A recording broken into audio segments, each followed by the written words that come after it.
చూడండి, ఈ రోజైతే నేను చాలా సింపుల్ గా అంటే సింపుల్ గా, అది కూడా మనం ముందుగా రెడీ చేసుకున్న దాంతోనే ఉప్మా తయారు చేస్తున్నాం అన్నమాట.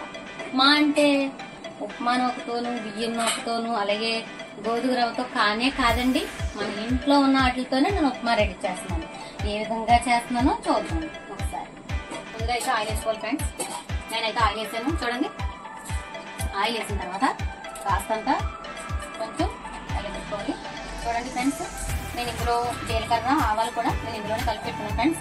జీలకర్ర ఆవాలు వేస్తున్నాను ఫ్రెండ్స్. అంటే బాగా కొంచెం వేగిన తర్వాత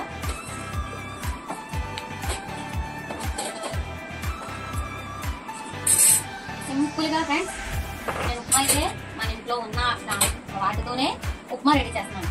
చాలా అంటే చాలా నిమిషాల్లో అయిపోయే ఉప్మా అనమాట. ఏంటి ఆ ఉప్మా అనుకుంటున్నారా?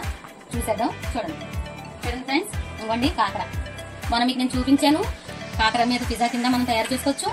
అలాగే ఈ కాకరాన్ని చపాతీని కట్ చేసి చిప్స్ కింద తినొచ్చు. అలాగే ఈ కాకరాన్ని ఉప్మా కింద కూడా మనం తయారు చేసుకోవచ్చు. చాలా ఈజీ అంటే చాలా ఈజీ అండి, హెల్త్ కూడా చాలా మంచిది. చూడండి తయారు చేసే విధానం నేను చెప్తాను. చూడండి, నేనైతే ముందైతే జీలకర్ర ఆవాలు వేసాను. అలాగే ఉల్లిపాయ పచ్చిమిర్చి రెండు కలిపేసి వేస్తున్నాను ఫ్రెండ్స్. ఒక ఉల్లిపాయ తీసుకున్నాను, ఒక పచ్చిమిర్చి తీసుకున్నాను, అలాగే ఒక టమాటా, అలాగే కరివేపాకు. చూడండి ఫ్రెండ్స్, ఈ మూడు కూడా ఈ విధంగా కలుపుకోవాలి. ఇలా కలుపుకోవాలి. చూడండి ఫ్రెండ్స్, మరి ఎక్కువగా బాగా అయితే ఉడకకూడదు ఫ్రెండ్స్. కాస్తంత మగ్గితే చాలు, ఒక రెండు మూడు నిమిషాలు మగ్గితే చాలు ఫ్రెండ్స్, ఎక్కువ వద్దు. తగినంత సాల్ట్ తీసుకోవాలి ఫ్రెండ్స్. నేనైతే తగినంత సాల్ట్ వేస్తున్నాను. ఎంత కావాలో అంత మాత్రమే వేసుకోండి, ఎక్కువ వద్దు.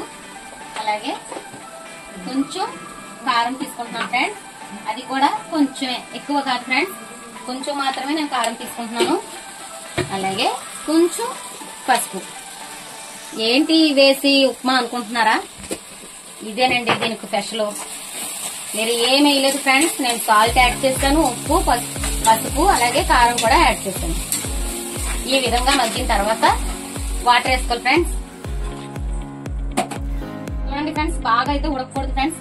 కాస్త అంటే 2-3 నిమిషాలు మాత్రమే వాటర్ లో వేసిన తర్వాత ఉంచుకోవాలన్నమాట. వేగేటప్పుడు కూడా 2-3 నిమిషాలు మాత్రమే. చూడండి ఫ్రెండ్స్, ఈ విధంగా చూడండి, అంతే, ఎక్కువగా వద్దు ఫ్రెండ్స్, ఎందుకంటే అవి బాగా ఉడకకూడదు. చూడండి, నేనైతే ఈ కాకరాల్ని ఈ విధంగా ముక్కలు చేస్తున్నాను. అంతే ఫ్రెండ్స్, మన ఇంట్లో ఉన్న వాటితోనే, రవ్వతోను కానీ వేరే వాటితో నేనైతే చేయట్లేదు. ఏంటి కాకరాలతో ఉప్మా అనుకుంటున్నారా? అదేనండి స్పెషల్ అనమాట. ఎప్పుడు కూడా చపాతీలా తినుంటారు, మసాలా చపాతీ తినుంటారు, కానీ చపాతీ ఉప్మా తిన్నారా ఎప్పుడైనా? కాకర ఉప్మా. చూడండి ఫ్రెండ్స్, నేనైతే చేస్తున్నాను. అయిపోయింది ఫ్రెండ్స్.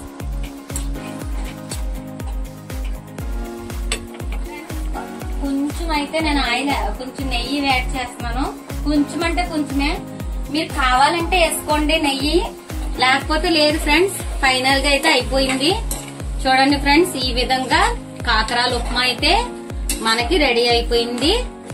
ఇంతేనండి, నేనైతే ఇందులో ఏం చేయలేదు. చపాతీని కాకర కింద చేసి కాకరాలను ఇరిపి ఇలా ఉప్మా తయారు చేశాను ఫ్రెండ్స్.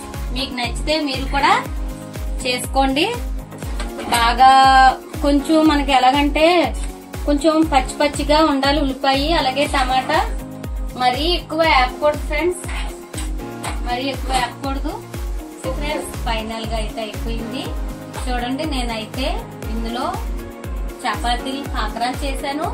అలాగే కాకరాలని ముక్కలు కింద కట్ చేసి ఇరుపుకుని ఉప్మా చేశాను. ఉప్మాలో కావలసిన పదార్థాలు ఏంటంటే టమాటా, ఒక ఉల్లిపాయ, అలాగే పచ్చిమిర్చి, కొంచెం ఆవాలు, కొంచెం జీలకర్ర ఫ్రెండ్స్.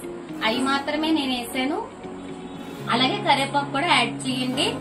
ఆ తర్వాత లాస్ట్ లో దింపుకున్న తర్వాత ఇలాగా ఒక నిమ్మకాయ బద్ద తీసుకుని ఫ్రెండ్స్ ఈ విధంగా అయితే పిండుకోండి.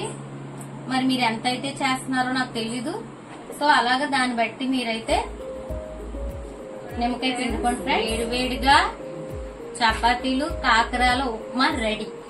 నచ్చితే మీరు కూడా ట్రై చేయండి.